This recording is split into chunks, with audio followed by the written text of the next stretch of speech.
right, let's get this started. So something I heard yesterday was, what's the living universe?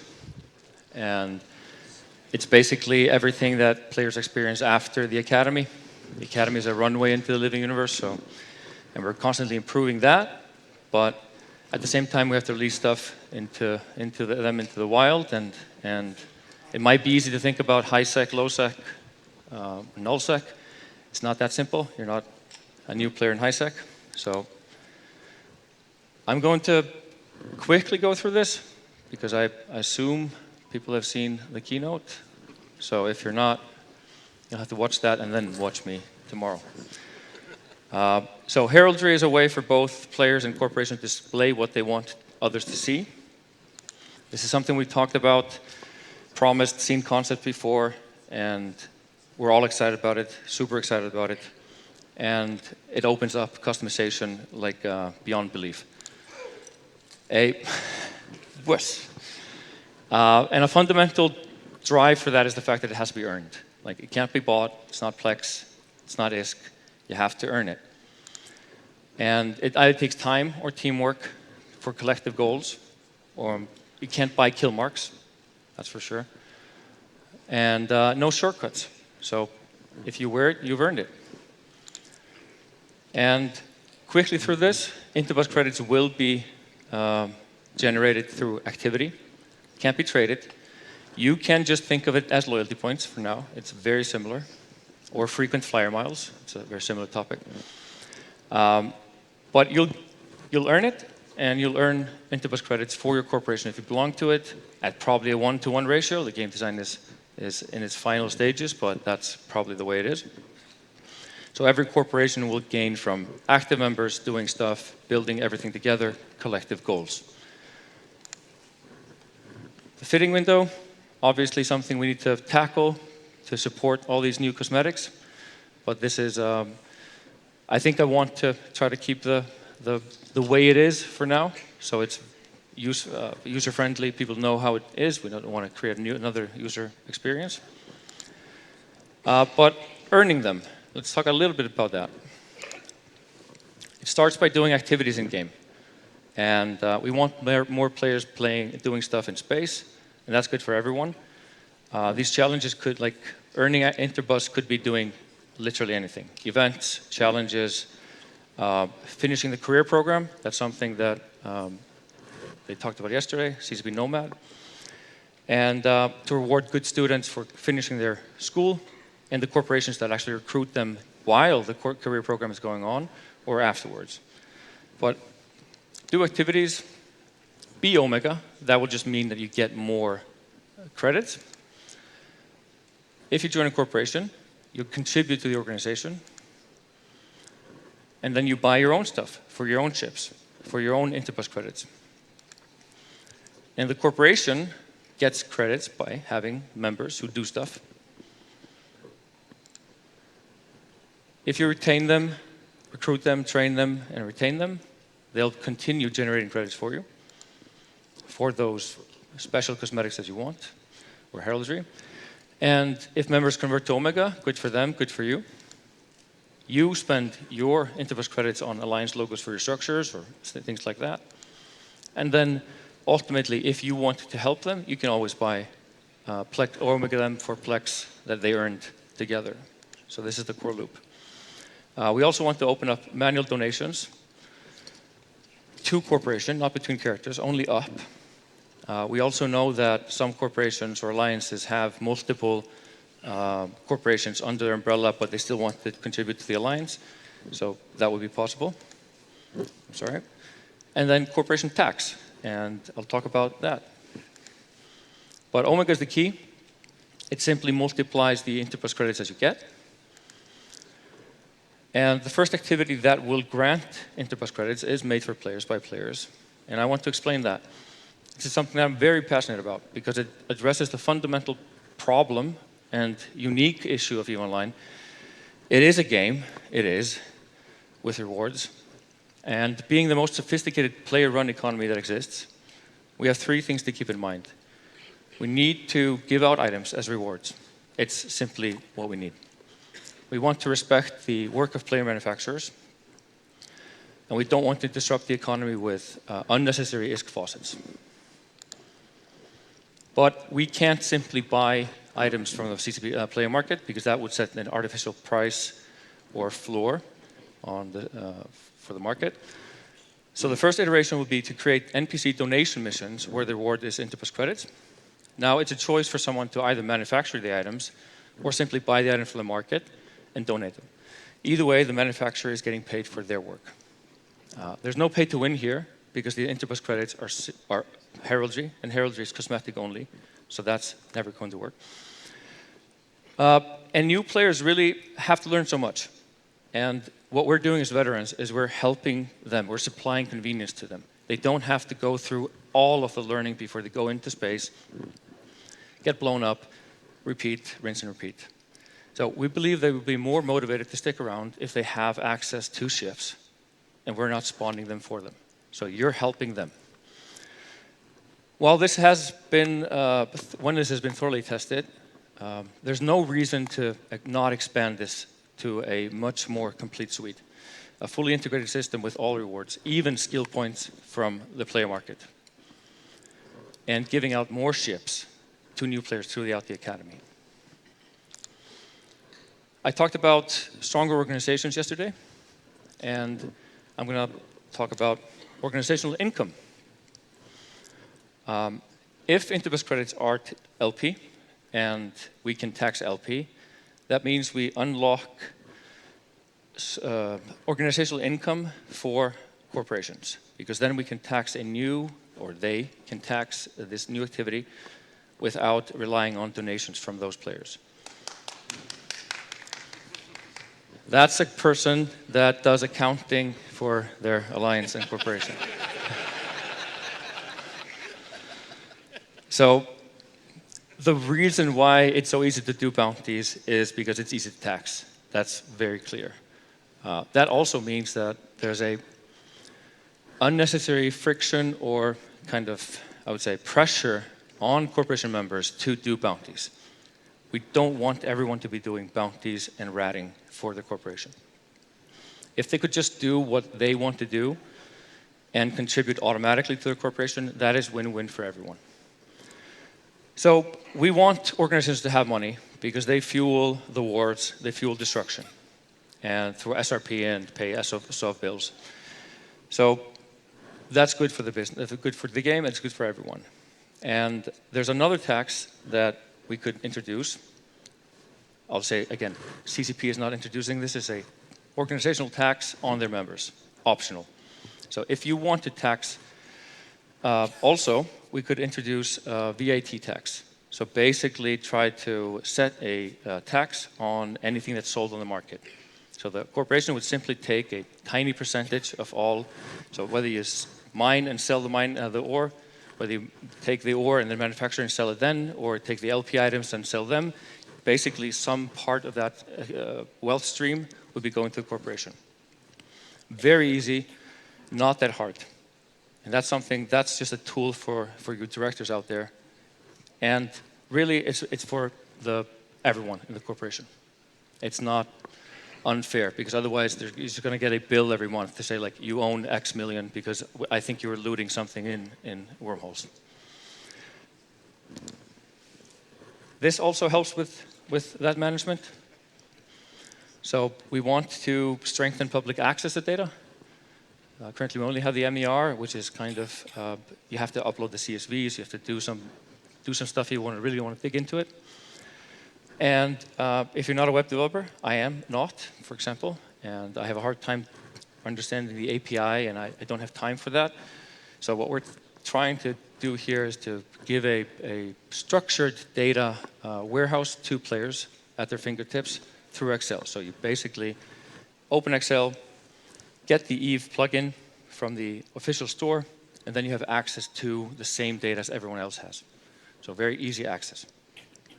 This will be fantastic for small and mid corporations as well. Then, one thing, we want to keep our new players, and I want to talk about high-sec PvP. So, briefing is something that I'm concerned about. So, we've recently spent considerable time and resources on studying high-sec PvP. And the results are very clear.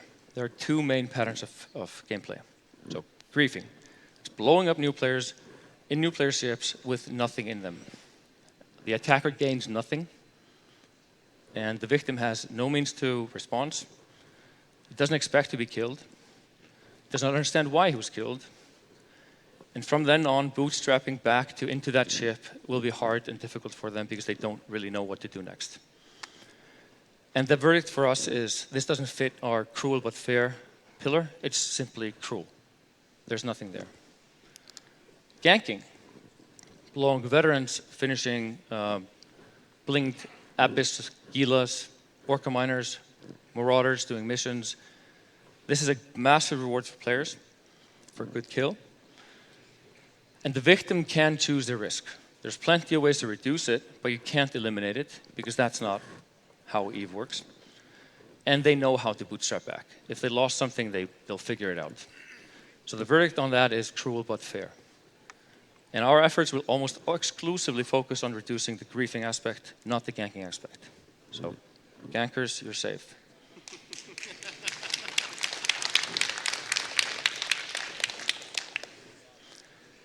So the living universe today, mining volume is back to historical norms. Larrikin showed us yesterday.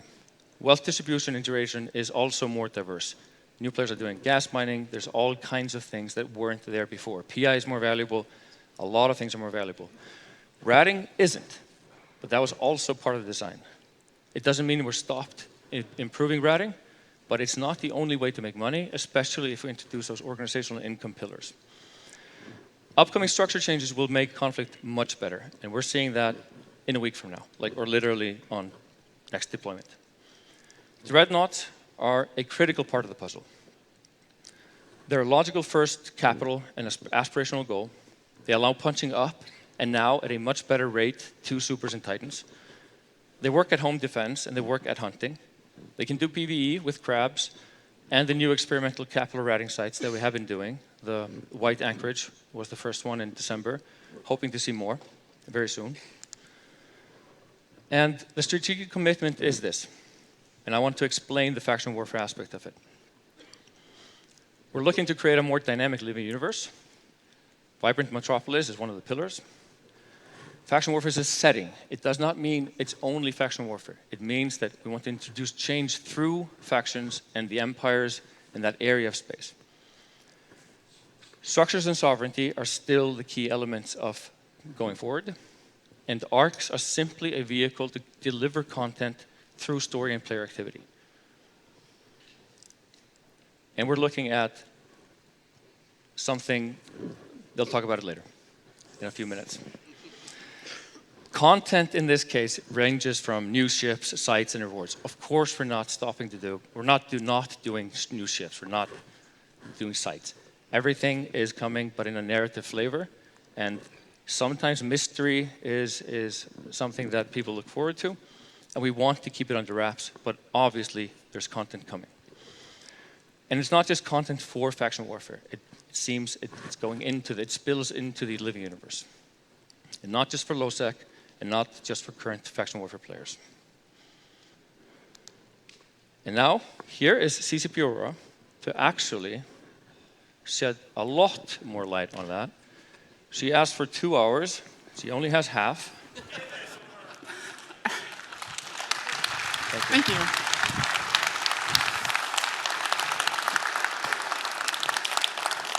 Good morning, everyone. I'm happy to see that most of you have woken up today.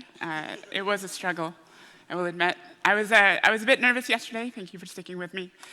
You guys are terrifying. All right, so let's talk a little bit more about faction warfare. Yesterday, I talked about it in brief. I introduced a dynamic frontline system. And today, what I want to do is I want to dig in a little bit more into exactly what that means, what we're looking at. So the slides will have words today. None of my slides had words yesterday, which also means I have no notes.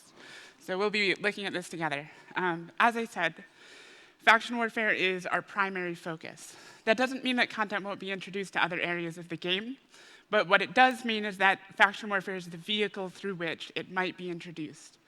For example, there could be changes to nullsec. which would be introduced through a faction warfare storyline, but then spill out into the rest of the universe. And it could touch all sorts of things, whether that's structures, because we're not done with them yet. We still have a lot of thoughts on structures, and they're super important. It could be territory control, how you control space, whether it's inside faction warfare, whether it's sovereignty, or maybe even new systems elsewhere, claiming a wormhole system, claiming a high-sec system. And of course, ship and fleet balance. I'll never be done with that. I buffed the Proteus recently. Proteus is a great ship.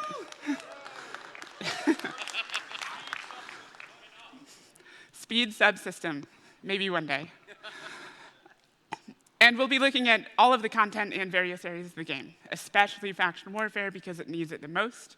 But this could be content in other places as well. So we're looking at updating faction warfare complexes, even just little tweaks, quality of life things that are really need to be done, and I'll go into that a little bit more later. New battlefield sites make it really feel like a war. Right now, faction warfare feels like you're scavenging, like it's a post-apocalyptic society, and you're like, there's like 4 others out here and they might hurt me, but maybe you'll run into them, maybe you won't. It doesn't feel like a war, and we want to give you that war feeling. And as I said, it's just kind of a vehicle to introduce cool new changes overall. So I want to talk a little bit about what I'm thinking when I'm looking at faction warfare. What sort of things do I have in mind? Top of the list is we want to make meaningful geography. The geography in EVE, as some people have kind of noticed over the years, the value of that has decreased. So one system is not very different from the next system. One nullsec system that you own is very similar to any other nullsec system, and so it makes choosing space or fighting for a particular region that you care about a little too simple. You want each system to have a unique value, a strategic meaning. And so we're looking at that in faction warfare space as well. And we want people to be loyal to their factions. Right now in faction warfare, there is a tier system it results in some rather unpleasant gameplay where large groups will just kind of rapidly switch back and forth, and they washboard the faction warfare space back and forth. And we don't want that. We want you to commit to a faction, we want you to have clear goals, we want you to succeed. And of course, we need to give faction warfare space some love. It really needs it. It's been a long time. I'll go into that a little bit more. That said, this isn't a total rework. The core of faction warfare is actually pretty cool. The fact that there's so many faction warfare players here in this audience is a testament to that. I mean, you guys wouldn't still be there if there wasn't something involved that was really valuable, and we don't want to discard that. What we want to do is we want to augment it. We want to add new things on top of it, bring new people into the space, and just make it more vibrant and more healthy. And of course, we want your choice to matter. Like, this is the living universe team, it's not the stagnant universe team. That would be a really weird team name for us to have. So when you achieve a victory, it should actually mean something, and there should be a clear victory. Once again, it's not just an endless tug of war side to side across the battlefield, but it's a clear objective, a clear win, a clear loss, and a clear, nice payout of rewards once you get through it. And we want to bring new people into the battlefield. We want players in space, and we want them to have fun. So as we're looking at all of these things that we want to do, we need to keep in mind also the things that we need to consider. Risk-reward effort balance. A lot of people talk about risk-reward, but we look at it also in terms of the effort pillar, which is often forgotten. How much time did you spend setting up, rolling holes, getting everybody together, picking your alliance, just to run like a couple C5 sites before somebody got bored and left? There's a reason that content is a little bit more valuable, because there's a large effort component, even if your holes are rolled and the risk is not that high. I know, because I do that, and it's great money. We want to design for player interaction. And this is something that I'm really passionate about. We want to bring people together. So that's not just people in a system. I also care about all of the places in the system that people could be. So for example, if you are in a nullsec system and there are 32 anomalies, 16 structures, 8 planets, 64 moons. The list can get really big. And so even though you're in a system with 100 people, it can feel quiet. You're not getting those spontaneous interactions that really drive Eve. And that's something that I think we should always keep in mind. How can we bring people into close proximity so that they can have meaningful and interesting interactions with each other, whether that's making friends or shooting? And of course, we want to consider different play styles. As you all know, it's really hard for us to get very clear feedback, like this is exactly what's wrong. Well, I take that back. We get a lot of feedback that's like, this is exactly what's wrong with Eve. And then someone else over is like, no, it's not. And so we need to consider all of these different groups that play the game and how our changes might impact them. So I had introduced an allegiance and loyalty system yesterday, which is a way for us to kind of have a more binary declaration of allegiance. Right now in faction warfare, that is a militia system. If you join an alliance that's in a militia, then you get entered into their militia. But we want to clean that up. That's a really strange choice to have to make. There's a lot of players elsewhere in the game that are part of alliances that would like to participate in faction warfare that cannot today. Oof, I did ask for 2 hours. That would have been much better. Yeah, I'm moving along. All right, so we want NPC factions to set their own goals. So, for example, capture this system so that we can do this thing. And, of course, we want you to be rewarded for them. I'll go into rewards a little bit more later, but we're effectively looking at reworking the tier system and introducing something new in its place that has better aligned incentives with what players actually want to do.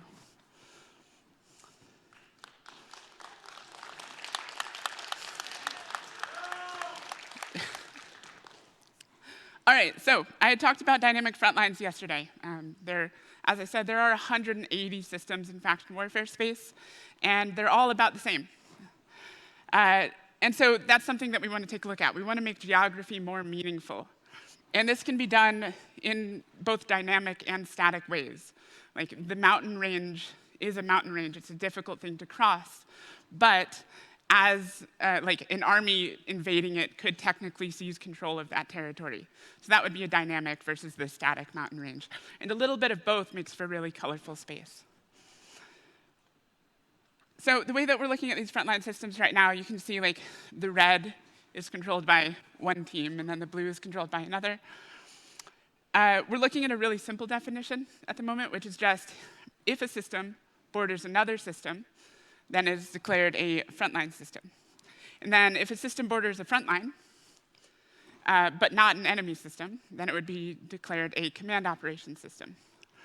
Command operations would kind of have its own tactical value.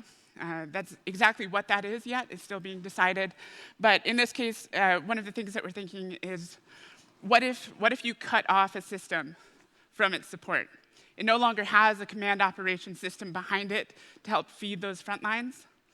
That system might be easier to capture. And so there could be new emergent gameplay created through the system, special strategies like, we're having trouble taking this, but if we cut it off, that would be really cool. We can take that system. So what would the front lines look today? Some of you will recognize .lan. It is a well-known player tool. I just did a really bad job in Paint, do forgive me. But what you see here in red, those are what would be the frontline systems. If we just turned on this magically today, that would be where you would find the action. That's where you would find the special news sites that we're looking to add to them. And if you're entering faction warfare, you want to push those systems because they'll be more effective and you'll get better rewards. And then the green would be the command operations systems. At the moment, in the Amar Minmatar faction warfare zone, instead of having, I don't remember what the total is, whatever those numbers add up to, we would have 23 frontline systems, 14 second line, which is an old term that we were using before. That would be 14 command operations systems, and 33 systems which are considered rear guard. So those rear guard systems, we're kind of looking at those as they're entrenched. They're difficult to capture, and you're going to it's not very rewarding to do so. It's going to be a long slog. Like that's not exactly where you want to put your tactical effort, but I also don't want to entirely close the door. So maybe it would be rewardless, but you could attack a rearguard system in order to gain a future strategic advantage if you thought that that would be beneficial. And then we were going to look to layer an objective system over the top of it. So each faction would kind of declare, like, we need you to take this system. If you take this system, we'll achieve our goals. And it'll add additional vibrance to this new frontline terrain of faction warfare space. All of a sudden, there are choke systems where there weren't previously.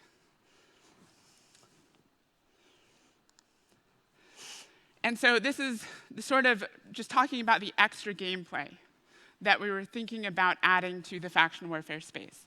So we want to bring more people in. The existing faction warfare crowd is awesome, but you guys need some more friends. And so we want to expand the gameplay variety in here as well. So an objective might not be simply capture this system. It could also be capture this system, build this station, and hold it while we accomplish something. And then that could help us bring in new gameplay, such as like warzone salvaging. There could be logistics operations where you're having to like bring supplies to the front lines in order to support them. It adds a whole lot of new vibrancy on top of the existing gameplay, where you're still trying to fight and capture and control systems. Exactly what this will be, still yet to be determined. We're very much in the exploration phase at the moment, so I've had a lot of conversations. I'm about to get a whole lot more at that Faction Warfare Roundtable, I'm sure. But if you have ideas, things that you think would work well, things that you have concerns about, now's the time to ask them so that I can make sure that those thoughts make it into our designs, which will be happening next week. And of course, I said that Faction Warfare needs some love. So there are a number of issues. Upwell structures in faction warfare space are not great because the meaningful control of that territory was somewhat undermined by allowing enemy militias to simply still have perfectly fine tether and docking access in space that you control. So that's absolutely something we want to take a look at. We want to kind of look at complexes. So the current complex design is rather simple. Like, can we make it so that pirate ships can't enter novice complexes, for example? That would be really satisfying to those people who can't afford pirate ships, like myself most of the time. And can we kind of shift things so that there's extra value for Navy ships? Value for Navy ships is a really big thing.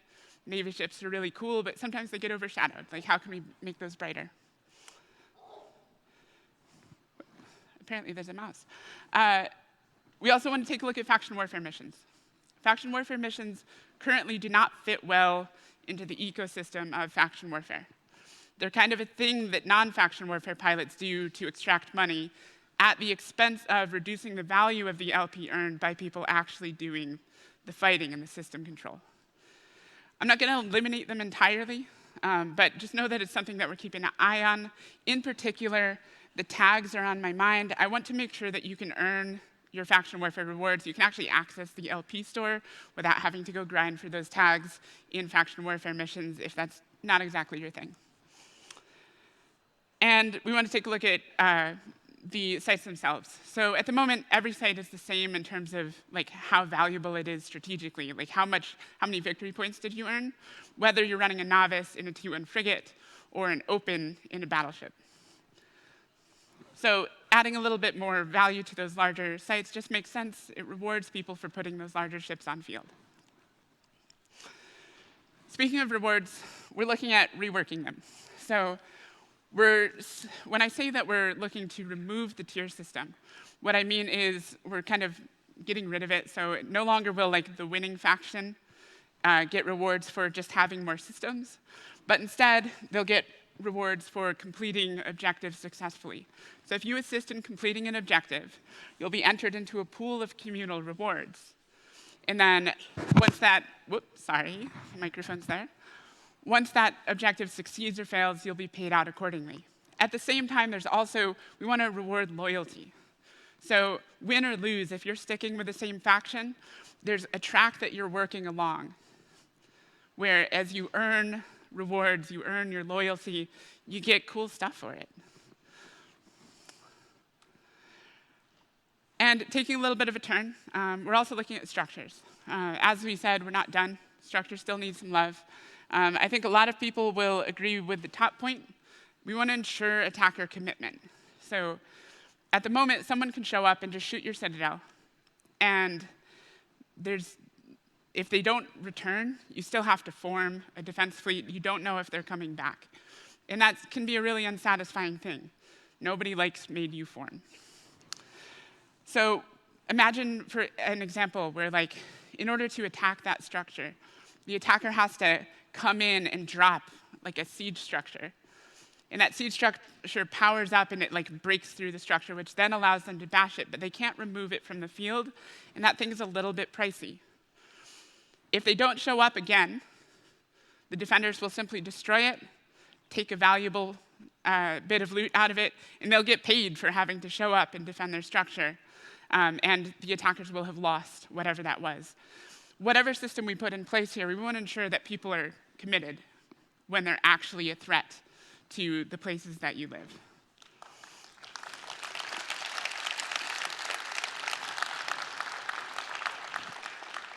There's also some lessons that we learned from World War B. 2, 3? Never mind. The casino roar, or whatever you want to call it. So at the moment, if you go and you're fighting in nullsec warfare and you attack a flex structure, the defender just drops another one almost immediately, and it makes it feel really pointless. So we're looking at can we add a tactical window? If you take out their Ansible gate, or if you take out their Sino beacon, can you open a window where it takes time for them to put it back, so that you can actually make use of that, rather than just taking a small cash penalty for making them replace the flex structure? We're also looking at capital ship retether time. I know this one's a little spicy, but at the moment there's a difference between a sub-capital ship, which has a 60-second tether time with a combat timer. When it lands on a structure, that 60-second timer is really a lot. If we look at this in terms of a HP to second metric, capital ships are totally in a different league. And so we want to make sure that that balance is reasonable. So fighting on an undock can still be a thing. You can still put your capitals on your undock and fight. But once you untether, there's actually meaningful risk similar to that subcap risk that already exists. In general, improved gameplay and counterplay around Ansible gates. They're a super useful nullsec tool, but at the same time, they're also really frustrating for anyone who wants to mess with you. So the ability, there's kind of 2 points here. One is projection, which is a thing that I'm not exactly taking a look at, and the other is counterplay.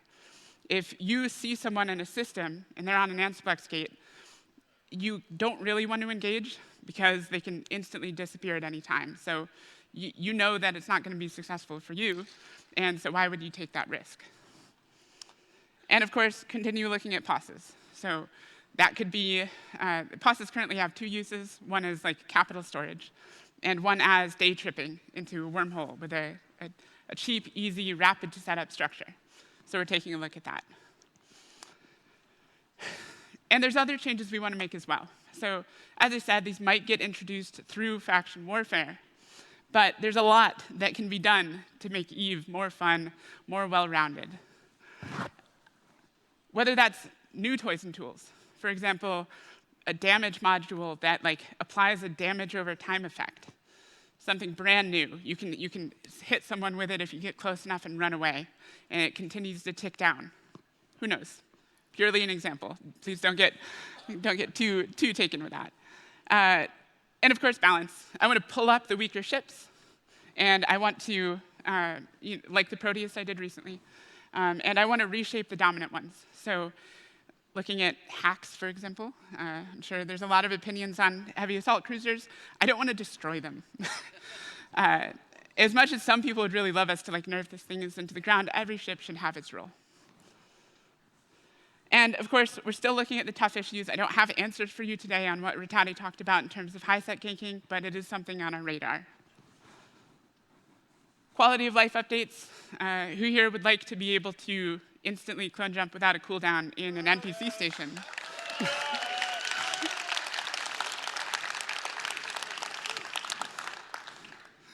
Maybe. I can't take it away now. Yeah. More readable maps. The in-game map is great, but there's a reason that I used .lan on a previous slide.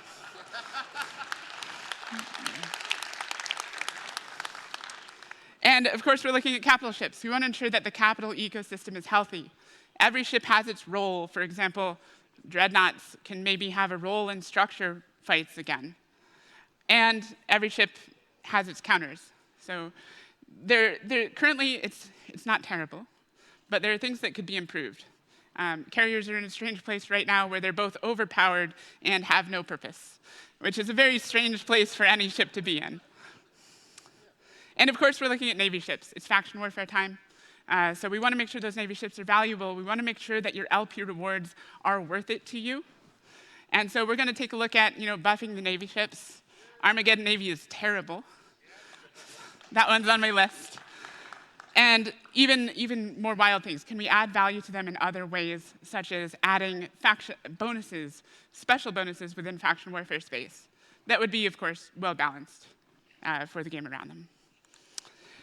And with that, I would like to hand it back over to, actually, nope, Snorri's not taking it, CCP Emerald, who is our new brand manager.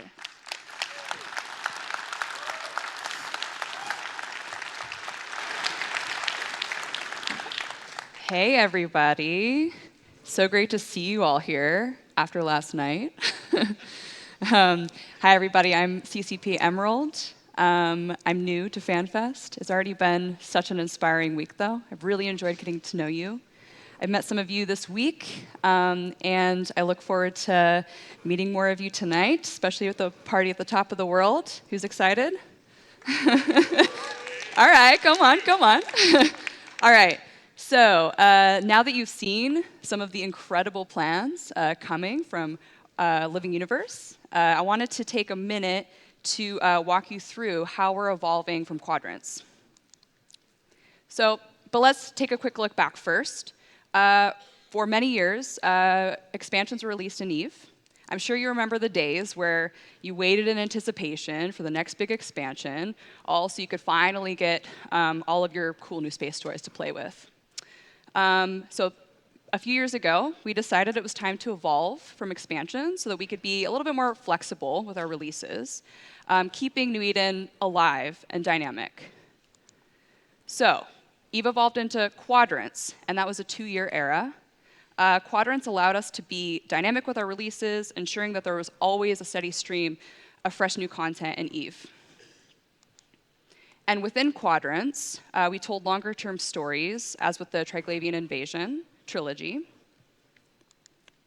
And our goal is to keep the dexterity that we've had with quadrants, but we want to build on that foundation, telling even deeper and more immersive stories, but more importantly, setting the stage for you to play a part in shaping the future of New Eden.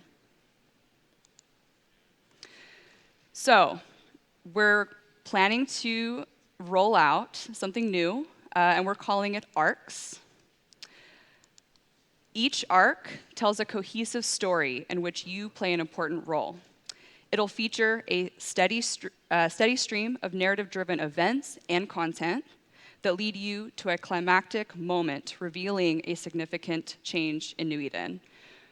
Just now, Aurora walked you through how this might play a part in factional warfare. And in just a little bit, CCP Loki is going to talk about the narrative behind this. But in addition to introducing narrative arcs to EVE, we're also going to be moving towards reintroducing expansions. But they're going to look a little bit different than the expansions you're used to. Expansions will become the major content releases in EVE. They will contain big content moments in arcs, new features, significant tech evolutions, art and audio enhancement, and so much more. And a lot of what you guys saw yesterday in the plans. But a key difference here, and with this new era of expansions, you're still going to be able to expect a steady stream of releases, seasonal events, challenges, story progression moments, and balance changes in between. So it's not going to be nothing happening in between. There's going to be plenty for you guys to do. And this will keep New Eden active and vibrant with regular seasonal events, regular challenges, and new storylines told through arcs. But there's going to be something big to look forward to, making this really the best of both worlds. You can expect the first expansion moment to come in Q4 2022, and we're really excited to reveal more to you then. But now, for the fun part, I'm going to hand the mic over to CCP Loki, who's going to be doing a deeper dive on some of the narrative development plans for this, and he's going to give you a peek at where we're headed with arcs. But let's hope he doesn't get interrupted this time.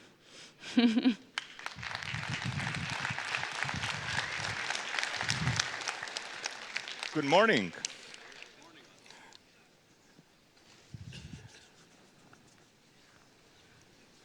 Why are we here? True, falls under we want to be entertained. When playing a game, we want to be challenged and want to be immersed in that game. And everyone here at CCP should be aimed to enforce those feelings, including when including features into New Eden. When you play Eve, you should feel like you're stepping into this universe, this place called New Eden. A living universe is something that evolves and changes over time and is constantly affected by events that take place inside it. Now, many of New Eden's most spectacular events were created by you, the capsuleers. Over a period spanning almost 20 years now, heists and other dirty deeds have been committed. Nullsec feuds and wars lasting decades have been fought. And player empires have risen and faded away. I find it fascinating that all these events become part of New Eden history and lore. And with the passage of time, they somehow become more mythical or legendary even. Books have even been written about it. And many of you in here can actually say, wait for it. I was there. I'm telling you, I was there. I was there when we filmed it. The goal of narrative-driven design is to create more moments for you in the future that you can say, I was there. The feeling of taking a part in a story unfolding on a grand scale that leaves a permanent mark on New Eden. Now, here we can talk, for example, about Poswen. A Poswen was an event where you could actually affect the outcome, and it leaves like a very big permanent mark on New Eden. It's not completely scripted, it's up to you. It was up to you how it panned out. So you will be able to take an active part in determining the outcome of a lot of these events. This is how new features will be introduced, and this is how you get a sense of belonging to your faction. This will be providing a way for you to interact with the lore and co-create it with us. Now, how are we going to do this? In many ways, we have done these kinds of things before. For example, in the lead up to Abyssal Dead Space and the Traclavian invasion, and taking the lessons learned from these events and experiments, we're going to do this on a much larger scale. This is why we're holding back a lot of content during this keynote. We want all the toys, whether it's ships, structures, whatever it is, to feed out throughout the arc into your hands. Because if we would tell you what is coming in the next months, it would take away all element of mystery and discovery. It would be like George Lucas in 1980 saying, yeah, you liked Star Wars, I'm going to make a new movie, I'm going to call it The Empire Strikes Back, and at the end of it, you're going to find out that Darth Vader is Luke's father. Oh, shit, sorry. Oh, I'll just quit now, sorry. Yeah. But you can say, you know, one of the lessons we learned is that each arc will have a very clear beginning, climax, and a conclusion. To make this clearer, we can look at some previous and hypothetical examples. And again, I want to emphasize, even though I'm using these as an example, we are not going to do the same thing exactly again. Each arc will feel unique, have its own storyline, own twists and plots, its own custom events and all that shenanigans. So each arc has its own story. Now, in narrative-driven design, in the simplest form, we are basically introducing a feature through narration. I mean, while this still beats patch notes, it still lacks a very fundamental element we want to lean more into, and that's engagement with you. So, again, to use previous examples, in the beginning of each arc, and I want to emphasize, the first arc has already started. There are clues out there, so keep your eyes and ears open. But each arc starts with you just thinking, what the hell is going on? Over some period, events takes place and clues are dropped, and you have to accomplish tasks. And again, during this period, which we are in now, there is complete radio silence from us. We're not telling you that we're going to have a super Star Destroyer in the Empire Strikes Back. There is complete silence. You need to figure this out yourselves. Later on in the discovery phase, and slowly as more objectives are achieved and more clues are revealed, your theories will sort of become closer to reality, what we're actually going to do. And for those of you who are not engaging directly and participating in the events, you will still get a feedback on what's going on. Eventually, the new sort of scope might clear things up or not. In this case, we actually got a Nobel Prize winner to explain how Traglavian, well, how Abyssal Dead Space works. But at the end of this period, CCP will break its radio silence. We will discuss the feature. We will have the usual conversation with you, as we always do, about, you know, it will come out on CC, balance issues, all those things. It's basically the first phase, which we are in now, where we have a mystery phase, where we're not telling you anything. You need to figure this out. The last stage is sort of raised to completion. At this point in the arc, it has become clear what is going on and what are your faction objectives. In many cases, it would be a race between the factions to get things done. Now, here the goals will be extremely clear. There is no mystery. The Empire will directly tell you what they want to do. Because it's an extremely important lesson from the past that when running these things, for example, I'm just going to say it out loud, like in Posven, right from the beginning, you should have known what's at stake when fighting for the systems and what would the end result would be. We have picked up we learned sometimes. And during this phase, things might start appearing in the game. You might see like half-built structure, you might see the empires on the move and try to get there to do their bidding. And it's now up to you to achieve your faction goals and, for example, acquire a new technology for your faction. This will utilize the frontline system, the allegiance system, all the things we talked about. The narrative is just tying the whole thing together and sort of just make it have a purpose. So previously, again, we released these guys, and they just came out. Now, if we were doing this, you would actually have to fight for the Galente or the Kaldari, perhaps even do different things, maybe fight against each other to acquire the technology first. And as CCP Ora mentioned, you will have to make a long-term decision when it comes to pledging your allegiance with a faction. because we want this also to spill out of factional warfare. So for example, like earlier when we were talking about the ships, if you participate in the event itself, you get extra rewards for doing that for your faction, but the remainder, all the other capsuleers who are in your faction, they won't have the ship until the faction has completed the goal. And we're going to play on a lot more things than just giving things out to you. These might have like economy results. We're sort of experimenting with all kinds of effects that will have on the world. We really want the empires to come alive. And while we have like pretty cool backstories and lore, the empires have always felt a bit stagnant in the game.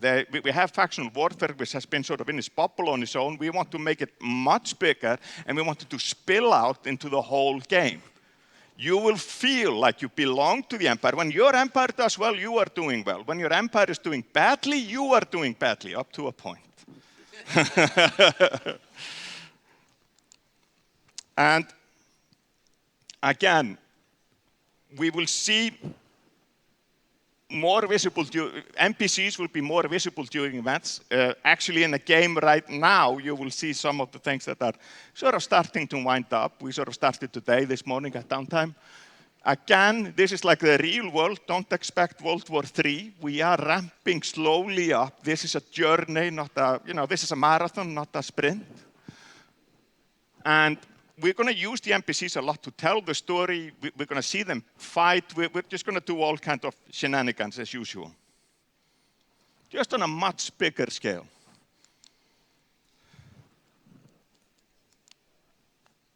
And onto the narrative. As you have noticed, we have started to tell more character-driven stories and show more of New Eden in our videos. Over the past year, the faction leaders have become more visible. And the faction culture and traits will also continue to be more seen and felt throughout videos and other media. We sort of want to, I assume most of you know who Sorja Tryglav is. What's his name? Get a free beer later.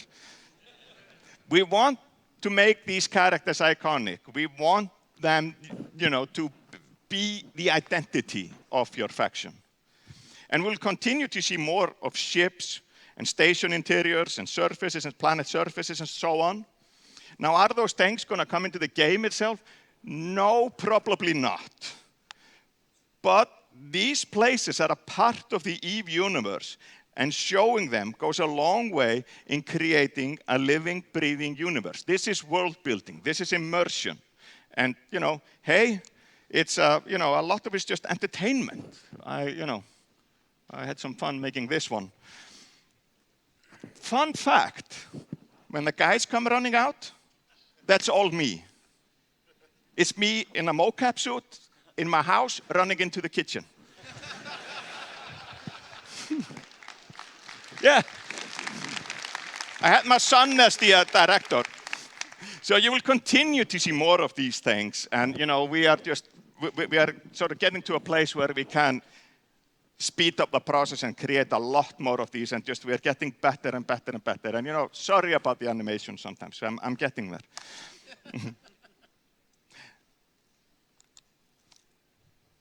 And again, the first arc has started. The clues are already out there.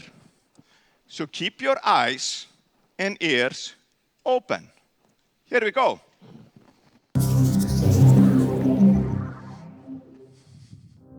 Capsuleers attending a session of the Interstellar Anti-Smuggling and Counter-Piracy Conference at the JITA 4 TAC 4 Trade Hub were surprised when a Concord presentation on rising smuggler activity was apparently hijacked by the very same smugglers. Platitudes, blandishments, lies. You of all people know that Concord and the Empires have no interests in common with you. They have done nothing for you. They shall do nothing for you. How long will you listen to their empty words? In recent days, as is their pitiful habit, Concord has made use of you to advance their own agenda. These free trade outposts you have so willingly cleared of my associates have been taken over by Concord's worst, the Cerro. Perhaps you don't believe me? Check for yourself. I have broadcast the new signatures of those sites to all. Why should you not destroy the Sorrow bully boys? They have always sought to control you. Do their bidding no more. Open your eyes. Seize your destiny. And, if you would, join me, the Deathless. Embarrassed by this intrusion, Concord officials have refused to comment on Sorrow activity at occupied smuggler outposts, other than to state that measures are simply being carried out to ensure the complete eradication of illegal smuggling activities. Any recent improvements in the strained diplomatic relationship between the Galente Federation and the Caldari state have been overshadowed by claims that a Galente diplomat was involved in a massive spy ring operating within the Caldari state. The Caldari State's chairman, Akimaka Saraki, delivered a fiery speech in a live broadcast from the Caldari Chief Executive Panel yesterday. The scheduled speech was reportedly originally aimed at promoting interstellar diplomacy due to the ongoing JITA 4 TAC 4 summit. However, with state corporations and citizens expressing outrage over the new allegations, the delivered speech leaned heavily into patriotic rhetoric and evoked previous hostilities with the Galente state. We remain Caldari, no matter the cost. No direct response or comments have been made by the Galente Federation so far, but Federation Navy and Customs forces have been placed on heightened alert status. This is Alton Havery, reporting for The Scope.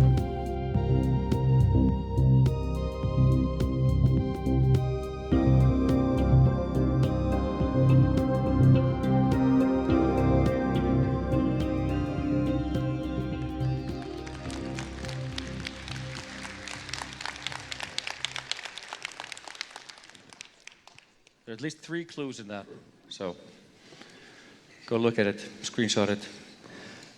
I just want to recap everything we talked about for the Living Universe. We're looking at 3 pillars: organizational income, heraldry, made for players by players. Cruel but fair, we're looking at fair access to data through spreadsheets, anti-cheat improvements, high-sec ganking, and griefing. And for Metropolis, we're looking at evolving meta and quality of life, as CCP Aurora went through. Dawn of the Dreadnoughts. That's my sentence. Don't take her. Don't blame her. Hangar immersion. I think it's incredibly important. Our emotional attachment is to our ships, and that is very clear. Structures and sovereignty. That is a key pillar for all of our attention to faction warfare. Looking at upload structures, for example, in faction warfare, is a way to start tackling these problems specifically area by area, security by security, issue by issue. High value front lines. I don't think that came clear enough through, is that if you have border states, you have people on both sides. The problem with high value sites content is when it happens way beyond sovereignty, somewhere safe, we have lost the risk part of the reward. This creates a pinnacle conflict driver opportunity for us to put very valuable things on borders. All building on the faction warfare foundation without being only for faction warfare players. We're looking at Epic Era and ARCs coming this year, multi-account benefits, and Omega boosting Intibus credits to help with heraldry. So this is us, the Living Universe. Thank you for your attention and listening.